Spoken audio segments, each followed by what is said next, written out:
जितने भी लोग ये चैनल देख रहे हैं सबका हार्दिक स्वागत है। स्वागत कर सकते हैं भाई, पढ़ाई में वैसे भी कोई आना नहीं चाहता है। जितने भी लोग पढ़ने वाले हैं, जो यूपीएससी या अदर किसी भी कॉम्पिटिटिव एग्ज़ाम की तैयारी कर रहे हैं, उनको थोड़ा बहुत बोर लगेगा, लेकिन हो सकता है आपके कुछ काम ही का हो तो देख लीजिए। हम बहुत अच्छे टीचर नहीं हैं, लेकिन इतना आपको बता सकते हैं बहुत सारे मेथड जिससे आप ये सारी चीज़ें जो 1757 से जितने भी युद्ध हुए हैं या जितने भी कांड किए गए इंडिया में, वो सारे जो हैं बहुत आसानी से आपको याद हो जाएंगे। आसानी से याद हो जाएंगे 1757 से लेकर 1947 जितने भी आपने अभी तक इवेंट हुए हैं या कांड हुए हैं, वो सारे युद्ध, वो सारी घटनाएं बहुत आसानी से आपको याद हो जाए। मेथड हम बता देते हैं। स्टार्ट करते हैं मॉडर्न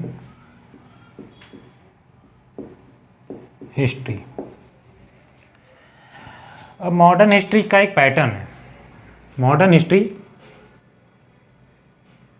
केवल 190 साल में 190 ईयर, सॉरी आधा हिंदी आधा इंग्लिश लिखने की आदत हो गई है ना, तो क्या करें, आधा हिंदी आधा इंग्लिश लिखते हैं। लेकिन चलिए आप लोग को पढ़ा रहे हैं तो इंग्लिश से इंग्लिश लिखते हैं, हिंदी में काहे जाएं। वैसे हिंदी तो मातृभाषा है, बोलने में शर्म नहीं करनी चाहिए। 190 साल के अंतर्गत पूरी मॉडर्न हिस्ट्री सिमट के रह गई है। कहाँ से कहाँ तक? 1757 से 1947 तक। इनका टोटल काउंट जो होता है वो होता है 190 ईयर्स। आपको केवल इतना ध्यान रखना है, केवल इतना ध्यान रखना है कि हमें केवल 190 साल के बीच जो जो हुआ है वो सारा इसमें पता चलेगा।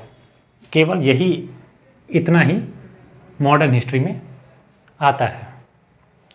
कुछ साल तो वैसे ही गिन के याद हो जाते हैं। अब इसके लिए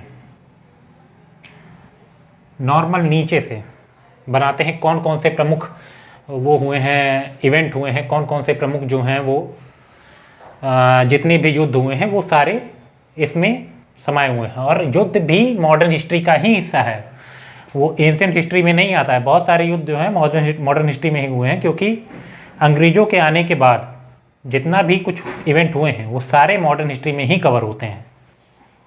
क्योंकि हम लोगों के ऊपर अंग्रेज़ों ने 200 साल राज किया है, नियर अबाउट 200, वैसे पूरा 200 नहीं बोल सकते हैं, नियर अबाउट 200 साल राज किया है। तो वो अंग्रेज़ों का काल ही मॉडर्न हिस्ट्री कहलाता है। अब मॉडर्न हिस्ट्री में क्या क्या है, एक बॉक्स ले लेते हैं,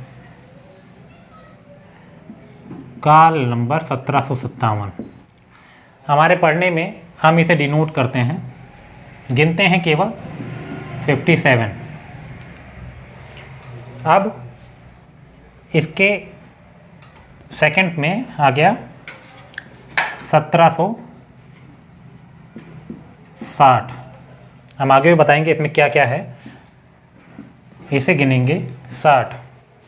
अब इसके बाद आ गया 1761, 1763। वैसे 62 में भी हुआ था, लेकिन 1761 और 1762। स्टार्टिंग में हमें 3 ईयर का, फिर 1 ईयर का, फिर 1 साल का और फिर 1 साल का।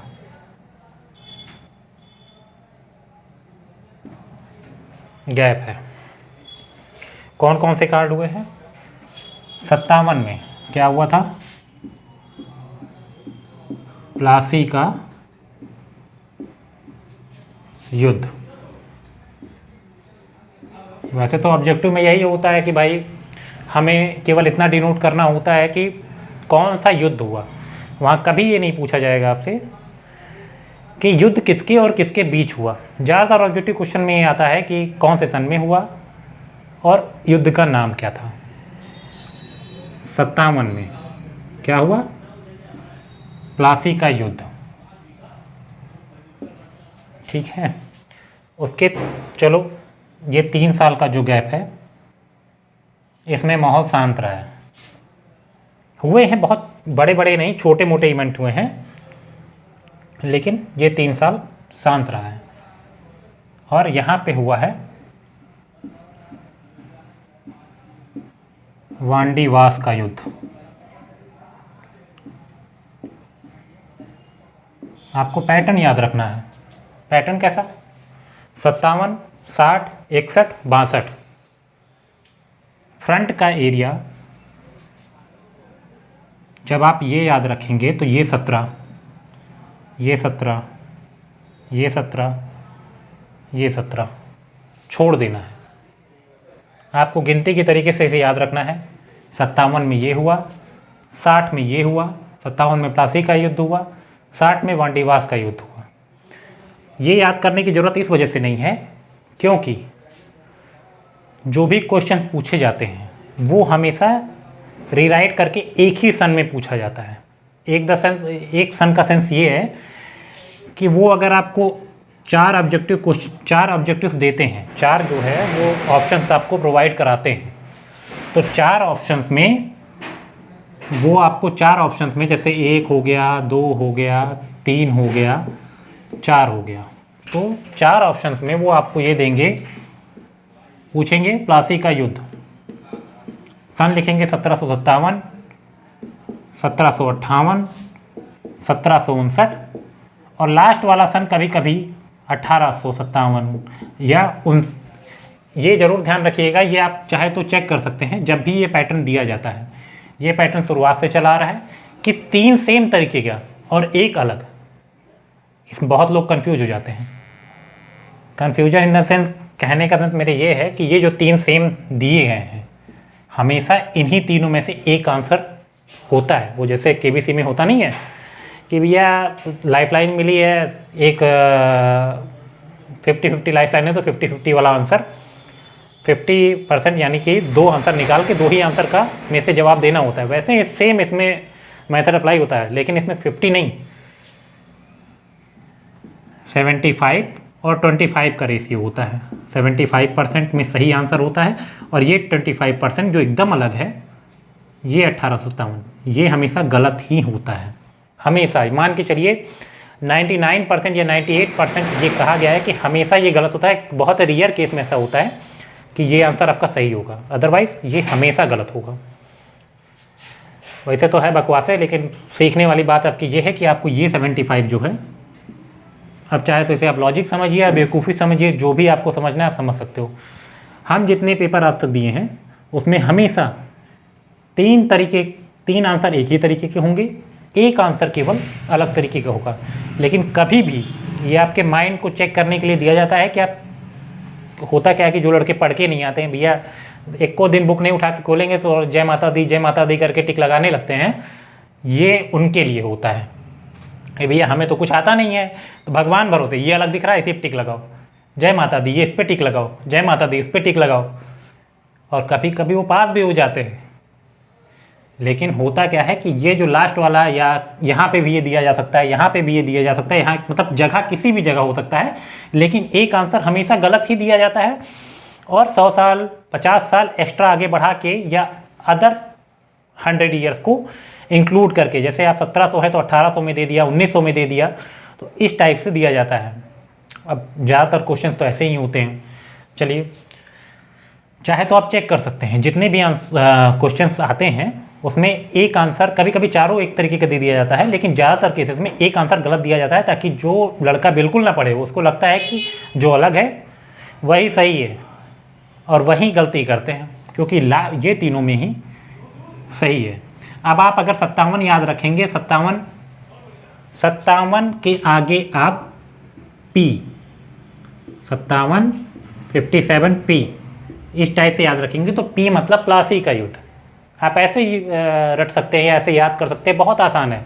57 प्लासी, फिर 60 आपको याद करना है तो 60 वांडीवास, वह 60 को डिनोट करिए।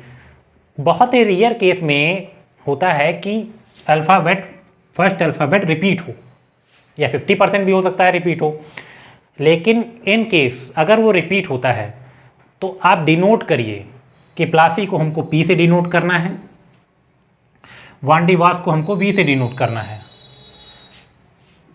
अब इस वांडीवास को V से डिनोट करना है तो V60, P57 V60 सन तो आपको हमेशा याद ही रहेगा, क्योंकि एक केवल 190 ईयर ही आपको अगर देखने हैं तो मुश्किल ही कोई ऐसा होगा जिसे सन ना याद रहे कि कौन सा 100 साल है जिसमें ये युद्ध हुए हैं।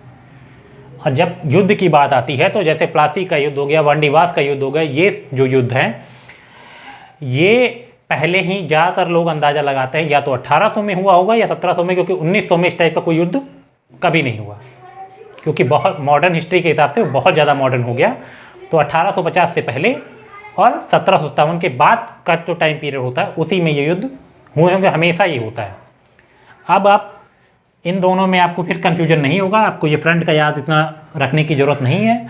आपको याद रखना है, आपको एक पैटर्न बनाना है कि हाँ हमें ऐसे याद है। प्लासी का युद्ध हुआ तो P से डिनोट कर लीजिए, या वांडीवास का युद्ध हो गया V से डिनोट कर लीजिए, या फिर आप कुछ भी अल्फ़ाबेट अपने हिसाब से चुन सकते हैं। जैसे वांडीवास को केवल यहाँ वास लिख लीजिए, वास 60, प्लासी को PL57, ये आपके ऊपर है।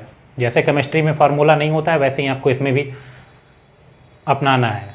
एक फार्मूला जो मैथ्स में अप्लाई करते हैं वो अगर आप इसमें अप्लाई करेंगे तो आपको सारे सन फटाफट याद हो जाएंगे और कुछ करने की ज़रूरत नहीं है, चाहे कितने भी सन हो आपको आराम से याद हो जाएंगे। अब आप सोच रहे होंगे कि PL57 चल के लास्ट में हम भूल गए, युद्ध का कोई मैटर ही नहीं आया, तो आप P57 वॉर, यहाँ पे VAS 60 वॉर, जब आप वॉर लिख देंगे तो आपको हमेशा याद रहेगा युद्ध की बात हो रही है। PL57 वॉर, VAS 60 वॉर, तो वांडीवास का युद्ध हो गया, प्लासी के लिए PL हमने डिनोट कर दिया तो PL57 वॉर हो गया। ये एक आसान तरीका है, इस तरीके से आप बहुत आसानी से अपनी जो मॉडर्न हिस्ट्री है, आपकी मॉडर्न हिस्ट्री है उसे बहुत आसानी से कवर कर सकते हैं।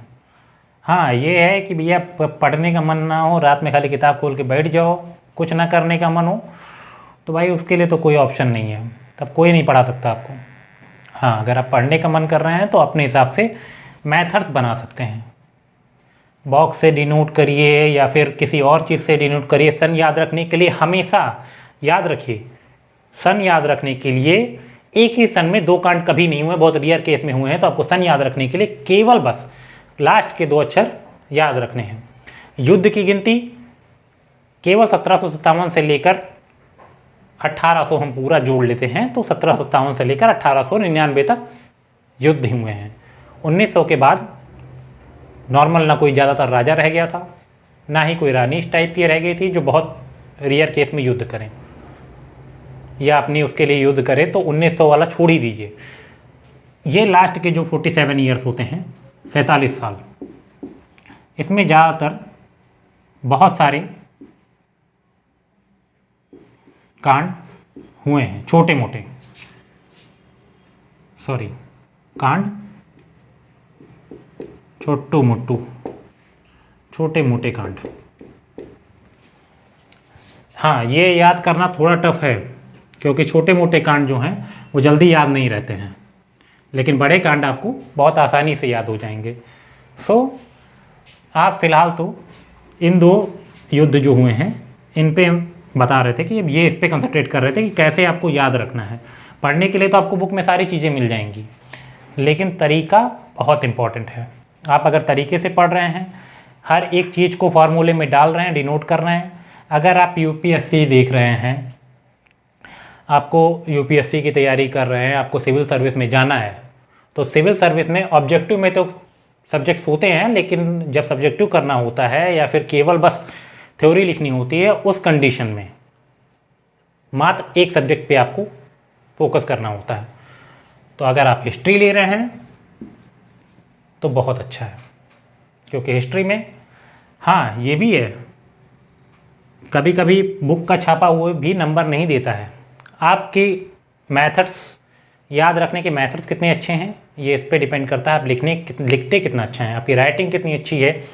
सारे क्वेश्चन और आंसर और सारे नंबर्स उस पर डिपेंड करते हैं कि आपने लिखा कितना अच्छा है। याद करने का सबसे बढ़िया तरीका ये है कि आप अगर सब्जेक्टिव आपको अभी क्वालिफाई नहीं किए हैं तो आप केवल बस उसे मेथड में तैयार करिए, अपने लिए एक मेथड बनाइए और उसे मेथड में तैयार करिए। आप आसानी से सब कुछ याद कर सकते हैं। फ़िलहाल के लिए आज के लिए इतना ही। बाकी सारी चीज़ें जो पूरा कौन कौन से युद्ध कैसे हुए और कब हुए, वो सारी चीज़ें मैं आपको कल बताऊंगा। आज केवल बस इतना बताना था कि कैसे मेथड्स आप अप्लाई कर सकते हैं, कौन कौन से युद्ध पे कौन कौन से कैसे मेथड्स आप लगा सकते हैं, या चेन बना सकते हैं, या एक ट्री बना सकते हैं कि हमें इस ट्री से एक ट्री, आप जब जैसे कोई एक ट्री बनाते हैं, या फिर आप कई तरीके से डिनोट कर सकते हैं। आप इसे सॉन्ग में डाल सकते हैं, किसी सॉन्ग में के थ्रू याद कर सकते हैं, या शॉर्टकट बना के याद कर सकते हैं। तरीका इंपॉर्टेंट है, कैसे याद हो रहा है वो इम्पॉर्टेंट नहीं है। आप तरीके से पढ़ेंगे तो आराम से आपका प्री क्वालिफाई होगा और मेंस के लिए आगे जा सकते हैं। लेकिन प्री क्वालिफाई करना ही बहुत टफ है, क्योंकि अगर 50,000 लड़कों ने, मान लीजिए 50,000 लड़कों ने फॉर्म भरा है, तो उसमें केवल बस 100 लड़के या बहुत रेयर केस में 200 लड़के जो हैं वो प्री क्वालिफाई करते हैं। हमने एक अंदाज़ा बताया, भरने वाले तो 2 लाख 4 लाख लोग होते हैं, या 10 लाख 12 लाख क्रॉस करते हैं। लेकिन हमने एक अंदाज़ा बताया है कि अगर 50,000 कर रहे हैं तो उसमें से 100 लड़के बहुत रेयर केस में प्री क्वालिफाई करते हैं। जो प्री क्वालिफाई करेगा वही मेंस में जाएगा। और उसके बाद तो आपके पास टाइम होता है अपनी राइटिंग्स के ऊपर वर्क करने का, अपने स्किल्स के ऊपर वर्क करने का। काफ़ी टाइम आपको ठीक ठाक मिल जाता है, जिससे आप आगे चल के तैयारी कर सकते हैं। सबसे मेन चीज़ क्या होती है, अगर आपका प्री क्वालिफाई हुआ, इस केस में आपका कॉन्फिडेंस लेवल इतना बूस्ट हो जाता है, फिर आपको मेंस के लिए कभी डर नहीं लगेगा। मेन डर जो होता है वो केवल प्री क्वालिफाई करने में होता है। और एक बार आपका मेंस क्वालिफाई हो गया, देन इंटरव्यू के लिए आपको प्रॉपर ट्रेनिंग और प्रॉपर तैयारी चाहिए। कैसे पहनना है, कैसे उठना बैठना है, क्या तैयारी करके जाना है, उसके लिए आपको प्रॉपर वो चाहिए। लेकिन फ़िलहाल तो हम लोग अभी बहुत छोटे से स्टार्ट किए हैं यार, तो अभी यहीं तक रहेंगे, आगे नहीं जाएंगे। फ़िलहाल तो आज के लिए इतना ही कि कैसे तैयारी करते हैं वो मेथड मैंने आपको बताया। क्या क्या तैयार करना है, कैसे करना है, वो मैं कल आपको बताऊंगा। आज के लिए थैंक यू। अरे सुनो, इधर इधर, थैंक यू, जवाब तो दे दो भैया। सब्सक्राइब कर देना, वो लाल वाला बटन को हथौड़े से मार मार के ठोक ठोक के सब्सक्राइब कर देना। हाँ, कमेंट जरूर करना, कमेंट इंपॉर्टेंट है। हाँ, बकवास लगा तो बकवास लिख सकते हैं, मुझे कोई प्रॉब्लम नहीं है उसमें। लेकिन अच्छा लगा फिर भी आप बकवास लिखिए, हमें उसमें भी कोई प्रॉब्लम नहीं है। आप लिखिए कुछ ना कुछ उस पर लिखिएगा ज़रूर, क्योंकि कमेंट आपको जो आप कमेंट करते हैं वो हमें बताते हैं कि हम क्या पढ़ा रहे हैं और कैसा पढ़ा रहे हैं। समझ में आया तो भैया कर दीजिएगा, नहीं समझ में आया तो राम राम।